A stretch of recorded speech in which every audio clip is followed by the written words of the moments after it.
Don't you wish you'd taken up the flute? People ask me every day. They really can't conceive it, they really don't believe it, that anyone would choose the bass to play. Anyone would choose the bass to play. Don't you wish you played the clarinet? People ask me with a laugh. I tell them yes, I actually tried to play the clarinet till I accidentally broke the thing in half. Accidentally broke the thing in half. You actually, were you to drop a clarinet, you wouldn't really drop, it wouldn't break in half. It consists of 5 pieces, the mouthpiece, the barrel, the upper joint, the lower joint, and the bell. And if you were to drop a clarinet, it would break into, well, one of 5 pieces, 2/5, 3/5. But you wouldn't really break it in half. And all those pieces were made by different people on different continents who never met each other. That's a little clarinet intonation joke. Clarinet players like it. When I was young, I took up the piano, but as 6-year-olds find so much to distract us. I really, really hated reading music, and I always cried when it was time to practice. So I took up the guitar. It was much more fun by far. And I began to solve the riddle. But my brother was a genius and he mastered the guitar, and very soon I was playing second fiddle. At age 13 I finally found the bass, and I knew I had potential. At age 13 I simply loved the bass. Every note it played seemed so essential. You play a note, it rings out deep and true. Every note you play is up to you.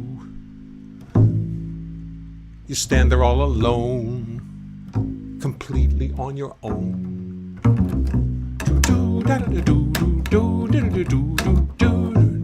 Don't you wish you played the violin? You should put that big thing on a diet.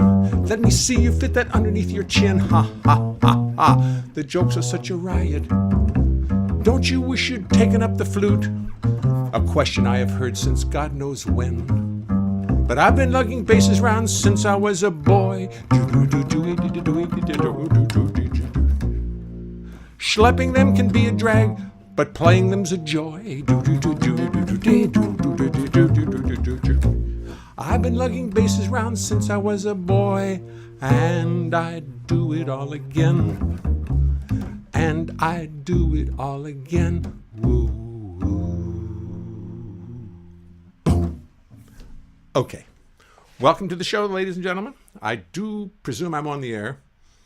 This could be a tricky business, especially when you're your own engineer and you're setting yourself up, and every time you touch a button on a computer, something different happens. But it worked last week, and I'll bet it's working this week. Somebody sent me a message to see if it's working. Is it really? Singer, just tipped $10. You know, Mr. Singer, whoever you are, and I can't remember who that, wouldn't know. Thank you. That means I am on the air. Very good. That works.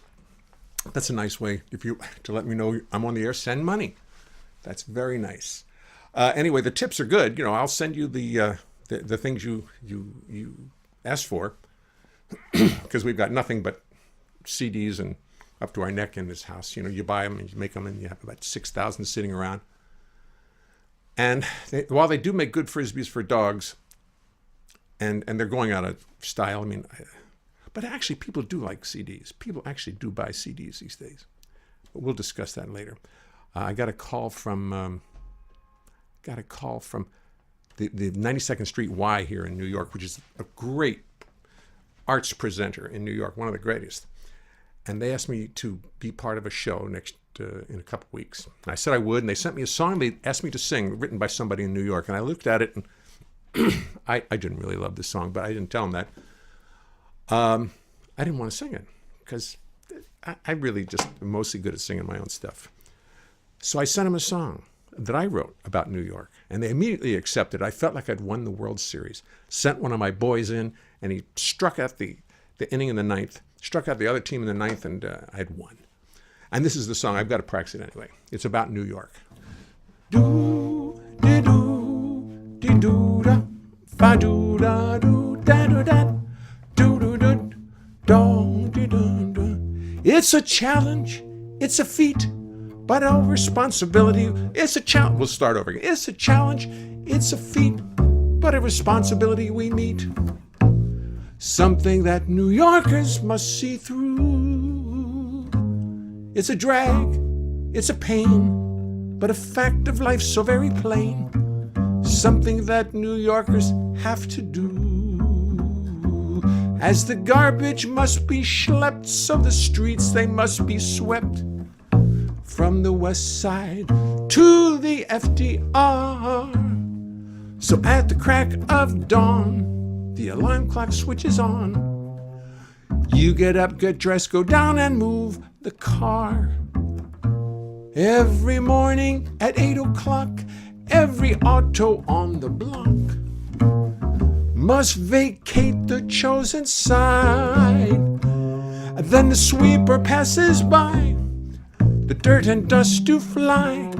You sit and watch and nearly burst with civic pride. Doo-doo-doo. But you've double parked your car, and you must not wander far. 'Cause someone who you're blocking in may find he must get out. Get out. And if they can't locate you, they quickly come to hate you. A little slice of life you're better off without.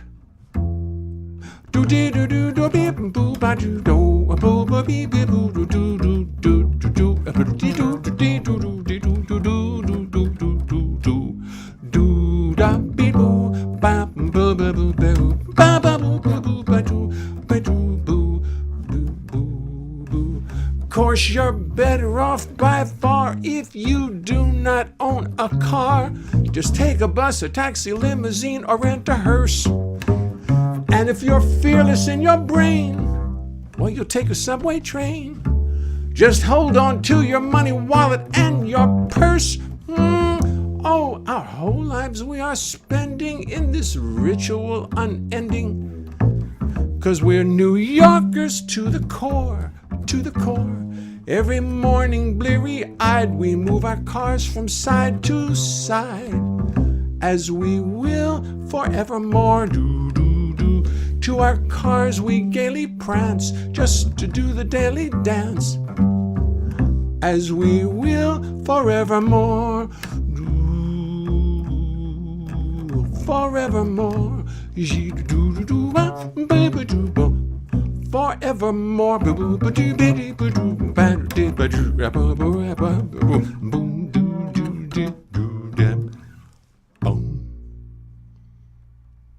You'll never hear that version again. I'll never hear that version again. Is vinyl really coming back? You look at that. From my street in sunny Ashland, your song is making me appreciate uninterrupted Piano Femme. I don't know who Piano Femme, but somebody in Ashland, Oregon is, my song is making me appreciate uninterrupted street parking. Well, yes, it's a beautiful thing. I actually bought a home out in western New Jersey just so I could have a place to park my car and leave it in the morning. And it was worth it too. Is vinyl really coming back? I don't know. I don't know. Who said that? Mr. Singer 103. Ha ha ha ha. Darcy, friend of Bill. Thank you, Darcy. I get it. Yes. Did we meet, Darcy? Didn't we meet the last time I was out there? And Mr. Singer, who's Singer? I don't know who Singer 103 is, but he asked if vinyl's coming back. And I doubt it, but I have a lot of records. I have a lot of vinyl records, which matter of fact, if anybody wants a vinyl record of mine, it can be arranged. Anyway, let's move on. Yes, we did, says Piano Femme. Well, of course we did. Okay, good. So here's a song I've been working on that was in my one-man show, and I've been rearranging it and rewriting it, and I have a real nice. It's on my record. Here's a good place for a commercial. If you get live at Birdland, you can't see it. I can barely see it, but it's a nice little red record with my picture on the front. It was a CD, and it's got a real orchestrated version of this with my trio. It's called Gaspro de Salo. So I strongly recommend it, and it has to do with the fact that the bass was really first in its present size was first constructed by a man named Gasparo de Salo in 1650. And there's an actual Gasparo de Salo base in the museum of in the Metropolitan Museum. And it's about ready to fall apart because it's almost 400 years old. But there is one, somebody here in town is playing. This is not it. Anyway, this song's about Gasparo de Salo. Back in Italy of old, when men were brave and bold, and Columbus had just sailed across the seas, when ladies from Verona and gentlemen from Bologna would place lutes and mandolins across their knees. They had lots of lutes and lyres. They didn't use amplifiers. It was a civil age. Violins and cellos were played by maids and fellows, and composers like Vivaldi were the rage. The year was 1550, and orchestras were nifty, and violinists dearly loved to bow notes. But the ladies and their fellows on the violins and cellos found they really couldn't reach the low notes. So one Gasparo de Salo did his intuition follow and set out to build a giant violin. The concept was outrageous, nonetheless contagious, and so inspired. He did begin, he did begin, he did begin, he did begin, he did begin. He whittled and he glued, he boiled and he brewed, he varnished, chipped and chiseled, bent and treated. He worked with great endeavor and get discouraged never, until one day he found the task completed. Yes, one day he was through, and he brought it out to view, a violin like none had seen before. His tone was rich and deep, right down where the fishy sleep, and oh, the depth it added to the score. To the score.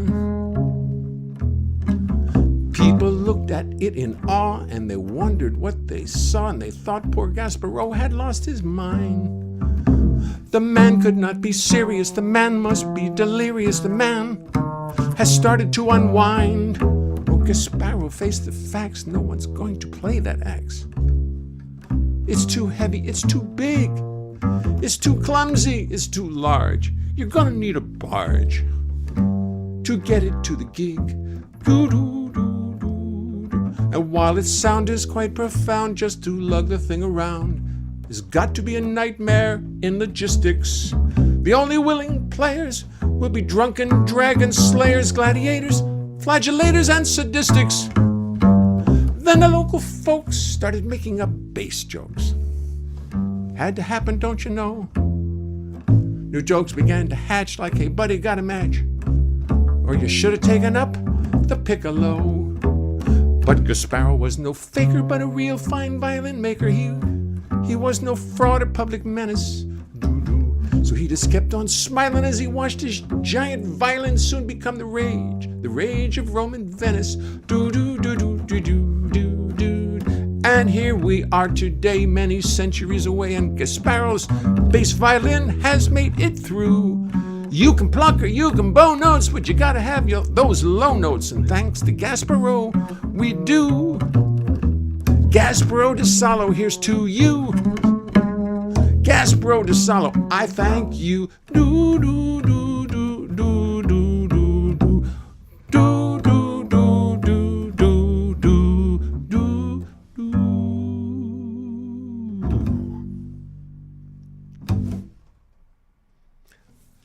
Clap, clap, clap. Thank you, thank you.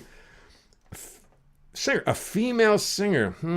Singer 103, a female singer. A female singer. Okay, we're getting closer, ladies and gentlemen. Who is singer 103? She identifies herself as a female singer. She's watching the show. Anyway, I got distracted during that while I was singing that song, because when I went bap doo doo doo, I was reminded of Ray Brown, and who was a good friend of mine. He was a friend of mine. I met him when I was 15 and he was 27. And he died when he was 75, so I knew him almost 50 years. And he used to come to my shows, and he was, he just wanted to hear the bass.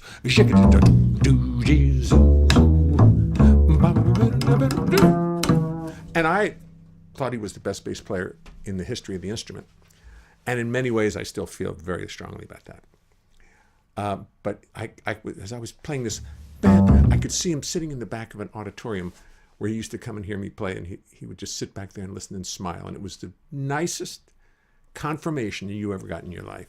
And as I was playing it, I got distracted thinking about him. I had a request from several people. A female singer. Aha, Darcy. Okay. No new things. As you can see, I can see what you're talking about. If you send me a little something, a little note, I'll be happy to respond to it. It gives me a chance not to sing. I mean, I like to sing and play. Believe me, I love it. But here's a song that people have told me I don't do enough. And I heard that it was done on the Jonathan Schwartz show. Last week, as baseball season starts to come around, he plays this song. He's been a big supporter of mine over the years, and I greatly appreciate it. And this is the song that he played.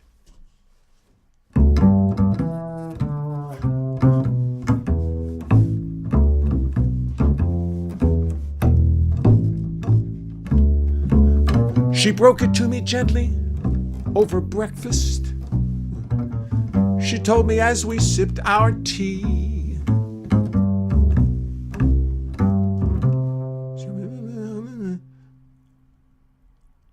She was telling me. I can't remember the lyrics. It's been so long since I did. She broke it to me gently over breakfast. She told me as we sipped our tea. Oh, I get it. I sat there dumbfounded at what she was telling me.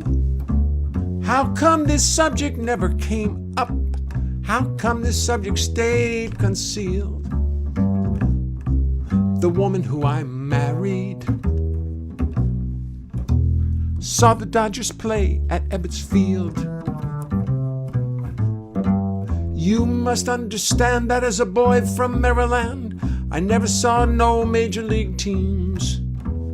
To have sat beside her watching Reese and Cox and Snyder would have been the answer to my dreams. How come this subject never came up? How come this subject stayed concealed? The woman who I sleep with saw the Dodgers play at Ebbets Field.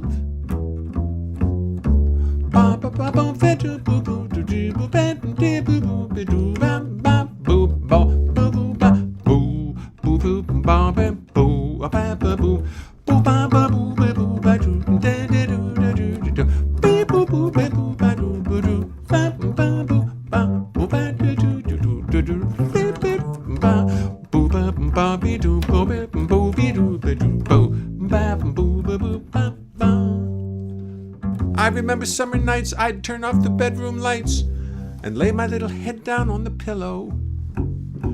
I'd listen to the Dodger games. I knew all the Dodger names. Guys like Reese and Cox and Carl Furillo.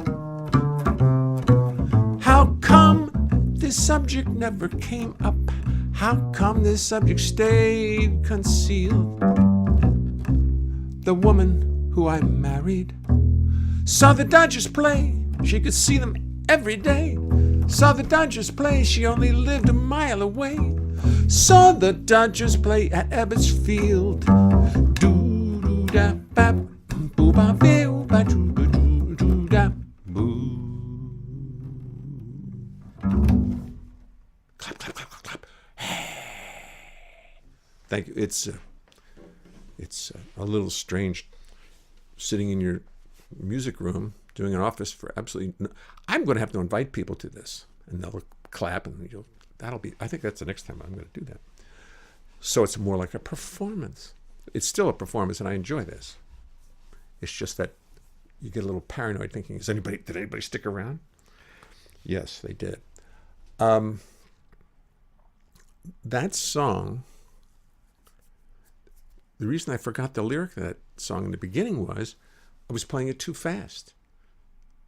And it wasn't the right tempo. And my little brain was saying, oh, slow it down so you can get the words out. So I slowed it down. No, I was playing it too slow, and I speeded it up. That's what it was. I was playing it too slow. And the words didn't flow. And when you play things too slow, sometimes you get distracted. You start balancing your checkbook in between lines, and you got to keep your mind on the subject. This next song, I did it last week. It's the only song I'm repeating from 3 weeks ago. And I enjoy it because I'm learning it. And I don't know what future it has, but I enjoy it tremendously because an opera singer, a famous opera singer I worked for at least 10 years, it seems like at least 10 years ago, I was subbing for Ron Carter. And I guess he didn't tell her he was leaving the gig or something, because I walked in to the rehearsal right at the Music Academy in Boston, and she looked at me and just was livid. What was I doing there? Well, I didn't know. I was hired Grady Tate hired me to play. So, but she was just totally inhospitable. She couldn't have been nastier. I'm not telling you who this is. I will never tell anybody who this is. Hopefully someday she'll hear it and realize, oh, well, she won't even hear it. She won't care. But I was very affected by it. So I had to write her a little song because she was just not nice. Just wasn't nice. And it's not who you think it was.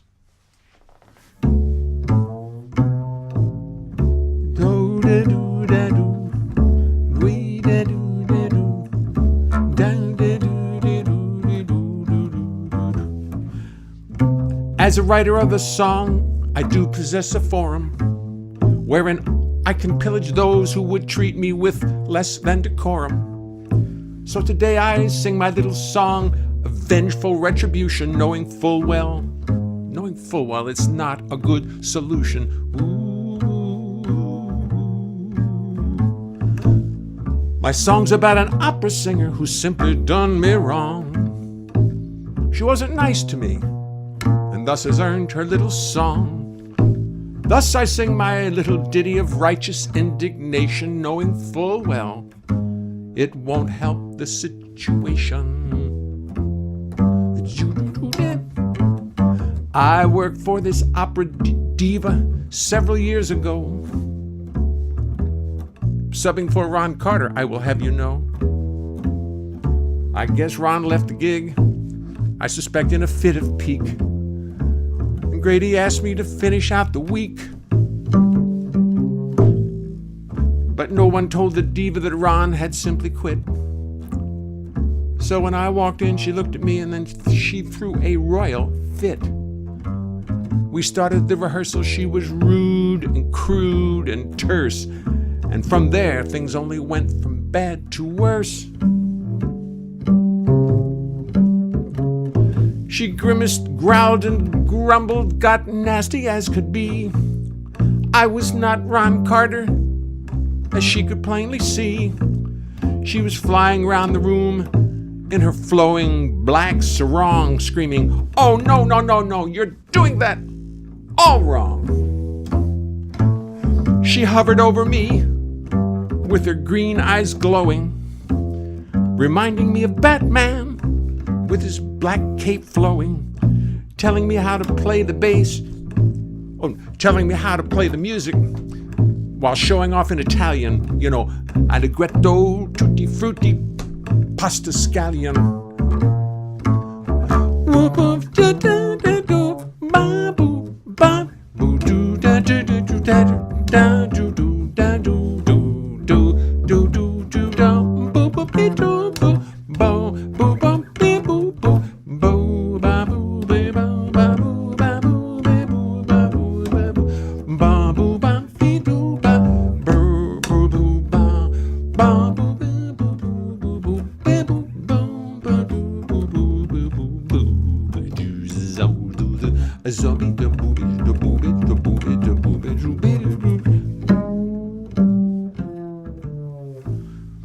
Using musical terms that no one understood, finding 50 ways to tell me that I really was no good.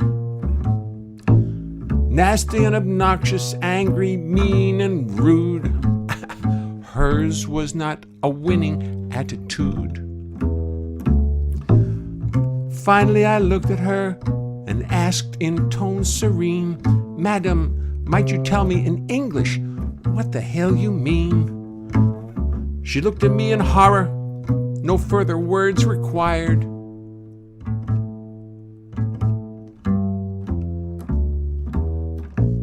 I had just been fired. She expected me to bow and scrape and turn the other cheek to her. That I, the non-Ron Carter, should even dare to speak to her. So just like my hero, I got out of there real fast. My first day was my last.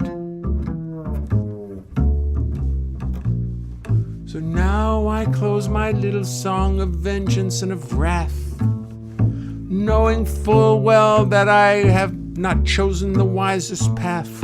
But maybe my little song will help her ponder her behavior as my pen once again becomes my sword and savior. Maybe my little song will help her to ponder her behavior as once again my pen becomes my sword and savior.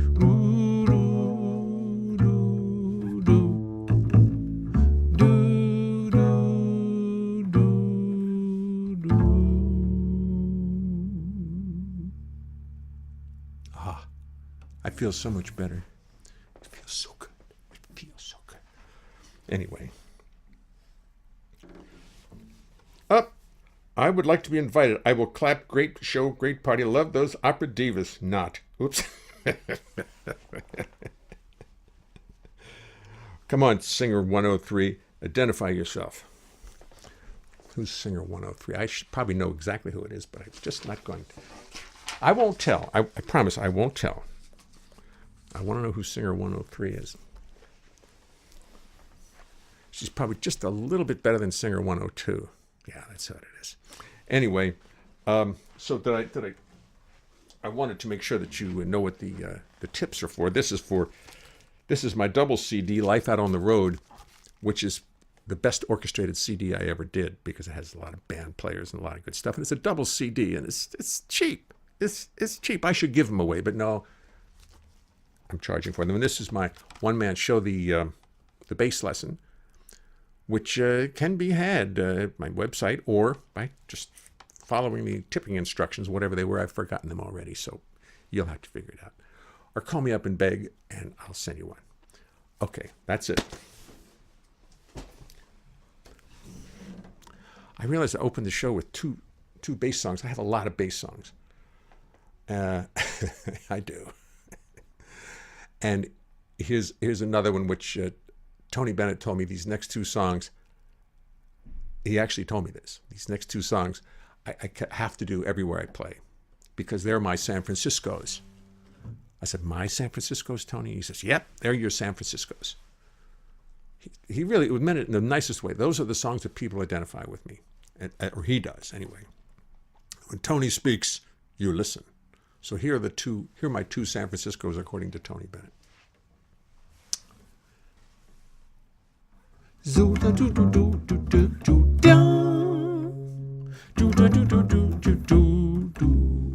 If you really, really want to cause some problems, if you really, really want to cause some pain, simply go down to your local airport and try to put a bass aboard a plane.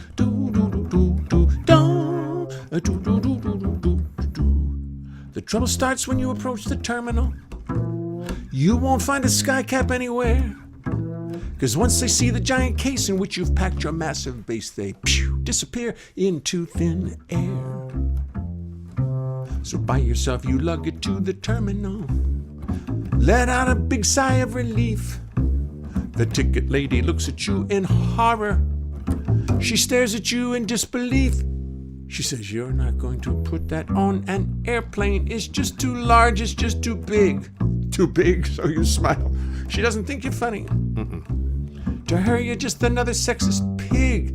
She gets pissed off, calls her supervisor, who sees the bass and goes into a swoon. And the ticket they decide on for the plane you want to ride on costs you more than a ticket to the moon. Zoo-dit-zoo, zoo-dit-zoo. Of course, nowadays we must deal with security. They see the bass, they start to drool. They want to give the bass a colonoscopy. You struggle to be cool. This is not the time for getting angry. This is not the time to cause a scene. This is when you must turn into Gandhi, calm, placid, serene. Better yet, be Obi-Wan Kenobi. Use the Force to get him into line. Tell him, do not worry about the bass. It will be no problem. Let the bass pass through. It will be fine. Do do do do do do do do do do do do do do dee da do do do do do do fa fa fa boom do do da da. If you really really wanna cause some problems, if you really really wanna cause some pain, simply go down to your local airport and try to put a bass aboard it. Try to put a bass aboard it. Try to put a bass aboard a plane. I hear you clapping. Love those opera. A lot of viewers tonight. How about that? Am I supposed to? No, I'm not going to type a message. I don't have time to type a message. They're watching. I'll talk. I'm supposed to type a message. Not going to do it.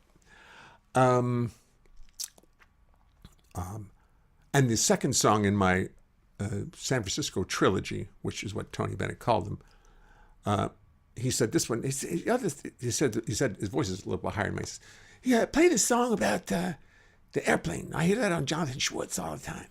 Okay, fine. He says you got to play this every show. Fine. The song started because I was asked to go to Los Angeles to play a convention.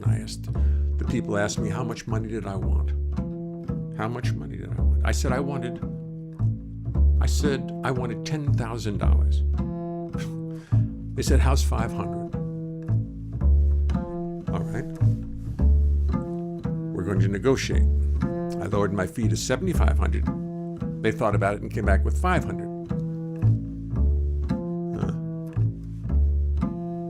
I made my final offer of $5,000, and we finally settled on $500.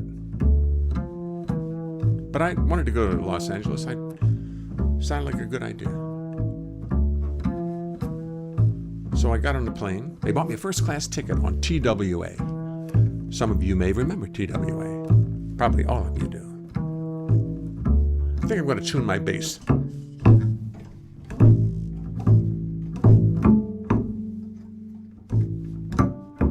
Okay. Oh, it's so much better. I couldn't play the whole song with that A out of tune. Where was I before I was so rudely interrupted by intonation? Oh, yes. I got on the plane, and a little white-haired gentleman walked on the plane and sat down next to me. This guy was famous, probably one of the most famous people in the world, if not the most famous person in the world at that point. Sitting right next to me. True story. Take my seat aboard the plane, and what is this I see? Leonard Bernstein comes aboard and sits right next to me. First class New York to LA, some things just work out right. I'll be sitting next to Leonard Bernstein this whole flight. Maybe I should just act like I do not recognize him. Be real cool, do my best not to antagonize. Now we're rolling down the runway, next stop is L.A. I'm nonchalant like I'd ride next to Lenny every day. Naturally, I turn to him against my own advice. Introduce myself and find that Lenny's very nice. Soon we start to chat and drink and talk about our lives. We talk about our children and our wives. But what a lovely fellow, what a lucky day. Me and Lenny side by side, New York to L.A.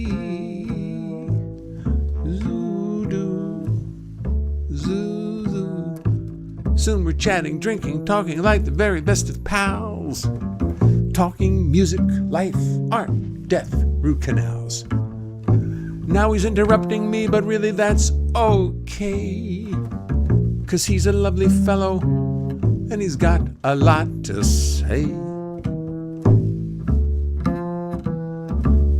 I recite some songs I wrote, he recites them back.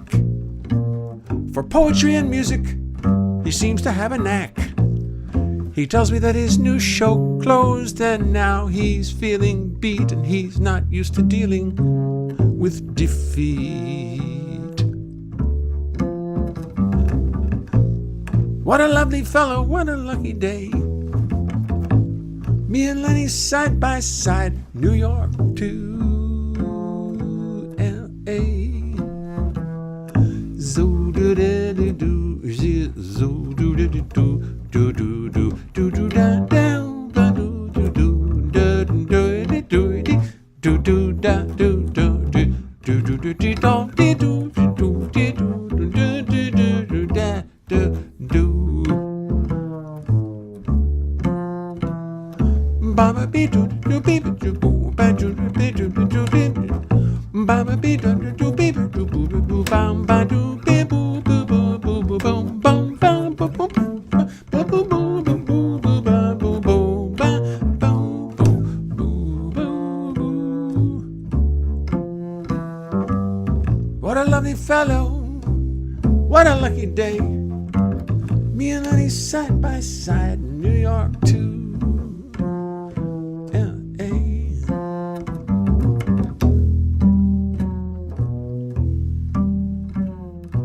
He does the London Times crossword, 10 minutes and he's through.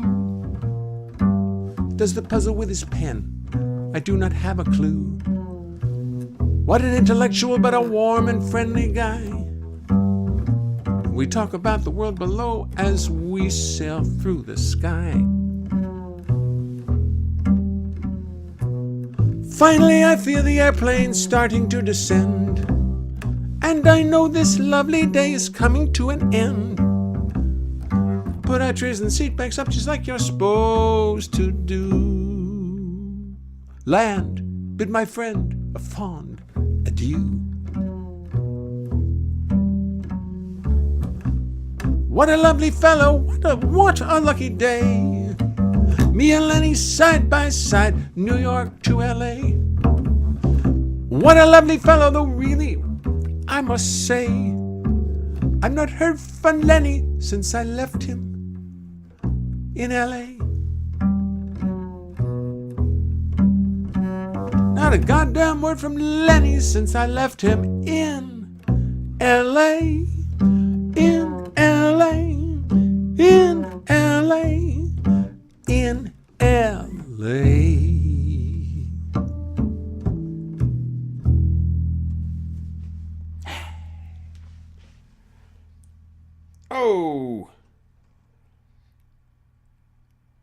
Oh, yes. I first heard this song recorded when you played it. Memorial. No, that was a song about Milt Hinton. Piano femme, whoever you may be, I know who piano is, Darcy. Yes, I played that. I was thinking of doing the Milt Hinton song. I wrote a song about Milt Hinton, but I can't do it today because I don't have it prepared. It's a longie, and I don't have it totally memorized. I have about 1/1000th of it memorized. But I'm going to do it on my next concert. By the way, I'm going to be doing this every 3 weeks. That's fun for me to prepare for it, and people enjoy it. And people are buying things. What can I tell you? People are tuning in and doing it. It's fun. And I got 2 gigs out of it already. Anyway, the Milt Hinton song I will have ready next time. Excuse me for a second. So anyway, those are the 2 songs. Let me see, what do we got here? We're 8:09. They don't want you to go over 50 minutes. And we're now got 11 more minutes of joy and fun. No, 19 more minutes. I can't figure it out. 20 minutes. 20 minutes to go. And then the hook comes and it drags you out. I don't know how they do that, but a hook comes off the internet and drags you out. So what are we going to do? I already did that. I'm going to do Louis Bellson later on. Here's a song that my daughter bought into immediately. This is one of the first songs I wrote. It had to do with how I felt as a 21 or 22-year-old. It wasn't easy. And I wrote it when I was at least 40. So I had 20 years of difference between it. Sometimes I think I got nothing in common with the rest of the human race. I'm completely out of place, like a visitor from outer space. Sometimes I think it's all a big game that everybody plays but me.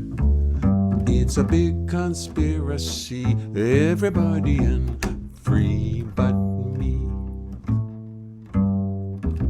Now I don't know the rules, Lord. They don't tell the rules to fools, Lord. So I do the best I can, Lord.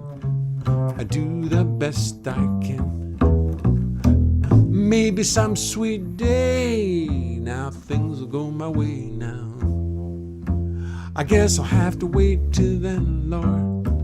I guess I'll have to wait till then. Sometimes the reason for putting up with it ain't so clear to me, ain't so dear to me.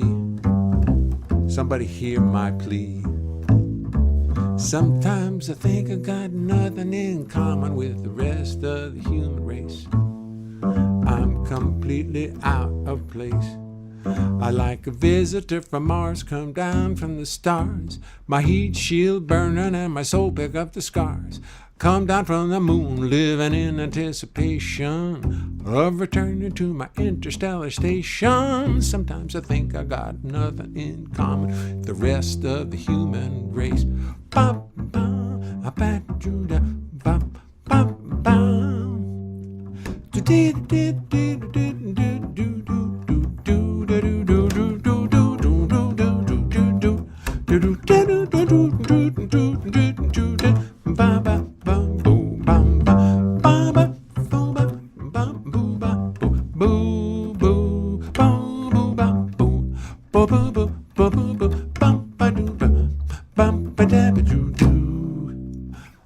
Maybe some sweet day now things will go my way now. I guess I'll have to wait till then, Lord. I guess I'll have to wait till then. Maybe some sweet day now. Da do do do do. Do do do do da da boom ba ba do da ba boo be do do do do. Sometimes the reason for putting up with it ain't so clear to me, ain't so dear to me. Somebody hear my plea. Sometimes I think I got nothing in common with the rest of the human race. I'm completely out of place. I like a visitor from Mars, come down from the stars. My heat shield burning and my soul pick up the scars. Come down from the moon, living in anticipation of returning to my interstellar station.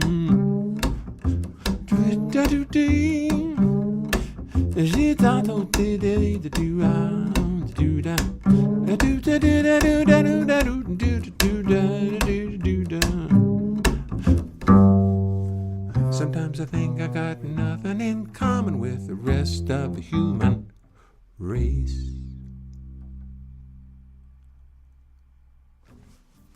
That's fun. I'm going to start doing that one more. That's fun. I like that one. Jay Milton. Oh, Rowland 6. Rowland. It's Patty. It's R. Allen. I'm sorry, R. Allen. I didn't recognize it. Of course, Milt did. Hi, Patty. Now I got it. Excuse me. I just identified another. When and where was your bass made? Well, you know, this bass here is this is a Juzak made in where is it? Czechoslovakia. I think it's Czechoslovakia. Yes. And it's made about the turn of the century, last century. It's about 1900. I had George Duvivier's bass, which was an Italian instrument made for the Gibson factory, but it got too heavy to play and carry around, and I recently sold it and bought a nice new German Stoll bass. So none of my basses are horribly pedigreed at this point, but they're just nice instruments and they play well. And this is my old favorite. This one has a great story to it. I bought it, sold it, sold it, and then bought it again. Every time, making money on it. Basses. That's the only investment I ever made that made me money. Yes, Milt Hinton did play on most of Bob Allen's music. And I still can't sing those songs, Patty. Chances are,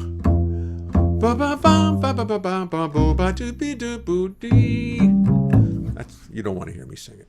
You don't want to spare yourself. Okay. Here's a good closer. This song has to do with the fact that I played with the great Louis Bellson for many years, and Louis was one of the original drummers with Duke Ellington, and he and Clark Terry were in the news recently because he and Clark they both passed away. Now Clark passed away recently, and he was a blessed man, Clark Terry. He just truly was.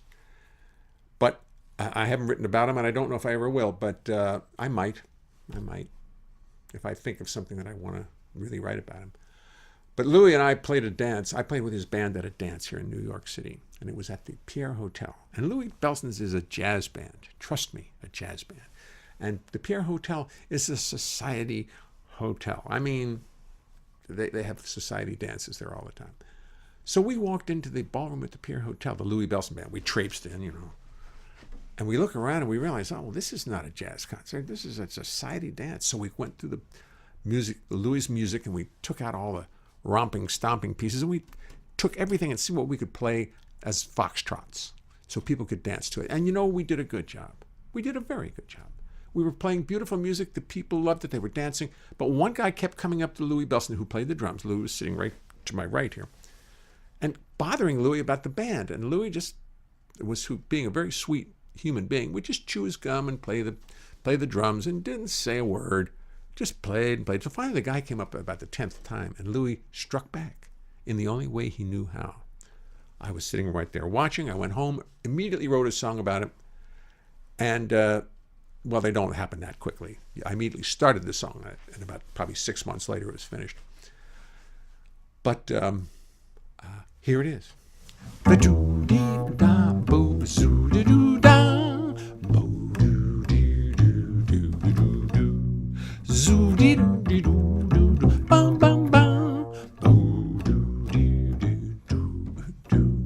Hear the pretty music, see the people dancing. It's Louis Bellson's band up on the stage.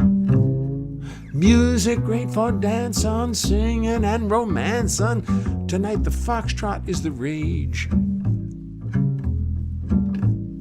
Suddenly a grouchy man with silver hair comes to the stand and fires off a warning cannon. He says he's a big contributor to this affair, and he wants us to play like Lester Lannon. Now this guy don't know from Louis Bellson, and he could care less, and he proceeds to make this solemn vow. He knows what we're being paid, and all of it will be mislaid unless we play some Lester Lannon now. Play some Lester Lannon now.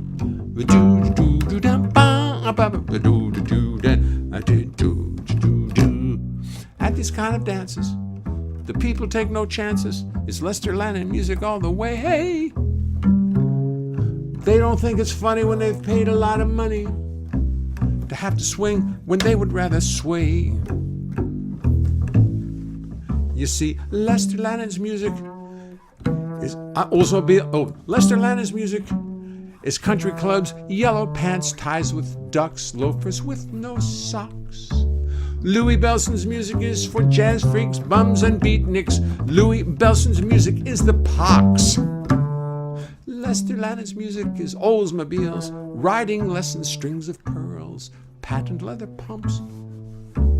Louis Bellson's music is chewing gum and Seagram 7. The kind of music that you find in dumps. You find in dumps. Do-dee-ba-doo-ba-ba-doo-da. Do-do-dee-da-ba-doo-doo-doo.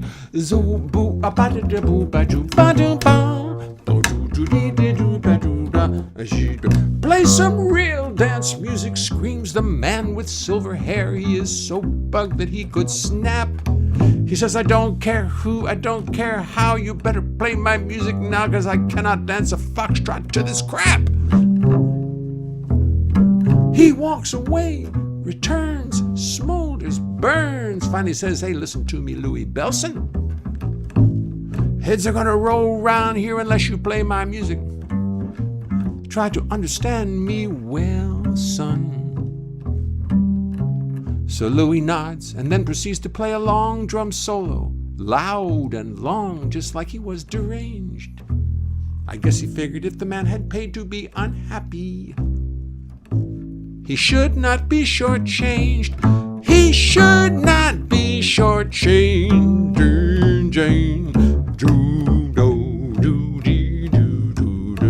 Well, the guy comes back, but Louis stops him in his track. Louis says, hey, listen to me well, son. Louis says, I'm sorry you are so upset. It fills me up with deep regret. I'm sorry you're so discontent about the money you have spent. I'm sorry you blew all your loot, but listen to me, you old coot. Tonight, you're gonna dance to Louis Bellson. That's Louiebell, son. That's Louis. Tonight you're gonna dance to Louis. Boom,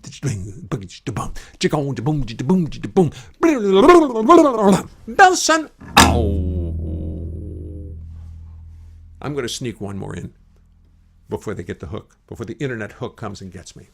Me, oh my, I've got myself a problem. Yes, indeed, I absolutely do. Me, oh my, I've got myself a problem, and my problem is you. Don't you know I never saw it coming when this feeling snuck up from behind? Me, oh my, I've got myself a problem. I must have been blind. You and I were taking it so easy. We were gonna be good friends. Walking, talking nice and light and breezy, but that's not where the story ends. Cause now you see I can't still think about you. Won't somebody tell me what to do? Me, oh my, I've got myself a problem, and my problem is you. I want to thank you all for joining me. Hope you'll come back in probably 3 weeks. I'll let you know. I got to go out of town, but that's next week. No, 3 weeks. Thank you very much for tuning in. Thanks for those tips in the internet tip jar, the digital tip jar. Thank you. It's always fun. Hope you'll come back and see me again next time. You and I were taking it so easy, we were going to be good friends. Walking, talking nice and light and breezy, but that's not where the story ends. Cause now you see I can't stop thinking about you. Won't somebody tell me what to do? Me, oh my, I've got myself a problem, and my problem is you, yes. And my problem is you, yes. And my problem is you, yes. And my problem is you.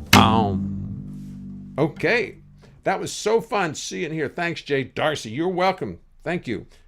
Thank you all very much. See you soon. Bye.